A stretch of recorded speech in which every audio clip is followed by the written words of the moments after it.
بسم اللہ الرحمن الرحیم۔ حضرت عبداللہ ابن عمر رضی اللہ تعالیٰ عنہما نبی کریم صلی اللہ علیہ وسلم کا ارشاد نقل کرتے ہیں کہ اسلام کی بنیاد 5 ستونوں پر ہے۔ سب سے اول لا الہ الا اللہ محمد رسول اللہ کی گواہی دینا، یعنی اس بات کا اقرار کرنا کہ اللہ کے سوا کوئی معبود نہیں اور محمد صلی اللہ علیہ وسلم اس کے بندے اور رسول ہے۔ اس کے بعد نماز کو قائم کرنا، زکوٰۃ ادا کرنا، حج کرنا، رمضان المبارک کے روزے رکھنا۔ فائدہ: یہ 5 چیزیں ایمان کے بڑے اصول اور اہم ارکان ہیں۔ نبی کریم صلی اللہ علیہ وسلم نے اس پاک حدیث میں بطور مثال کے اسلام کو ایک خیمے کے ساتھ تشبیہ دی ہے جو 5 ستونوں پر قائم ہوتا ہے۔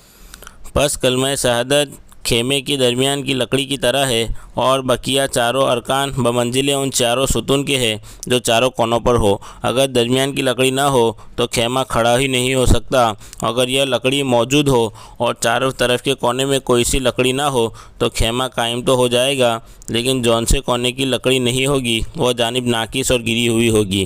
اس پاک ارشاد میں بعد اب ہم لوگوں کو اپنی حالت پر خود ہی غور کر لینا چاہیے کہ اسلام کے اس خیمے کو ہم نے کس درجہ تک قائم کر رکھا ہے اور اسلام کا کون سا رکن ایسا ہے جس کو ہم نے پورے طور پر سنبھال رکھا ہے۔ اسلام کے یہ 5 ارکان نہایت اہم ہے، حتیٰ کہ اسلام کی بنیاد انہی کو قرار دیا گیا ہے، اور ایک مسلمان کے لیے بحیثیت مسلمان ہونے کے ان سب کا اہتمام نہایت ضروری ہے، مگر ایمان کے بعد سب سے اہم چیز نماز ہے۔ حضرت عبداللہ ابن مسعود رضی اللہ عنہ کہتے ہیں کہ میں نے حضور صلی اللہ علیہ وسلم سے دریافت کیا کہ اللہ تعالیٰ شانو کے یہاں سب سے زیادہ محبوب عمل کون سا ہے؟ ارشاد فرمایا کہ نماز۔ میں نے عرض کیا کہ اس کے بعد کیا ہے؟ ارشاد فرمایا کہ والدین کے ساتھ حسن سلوک کرنا۔ میں نے عرض کیا اس کے بعد کون سا ہے؟ ارشاد فرمایا جہاد۔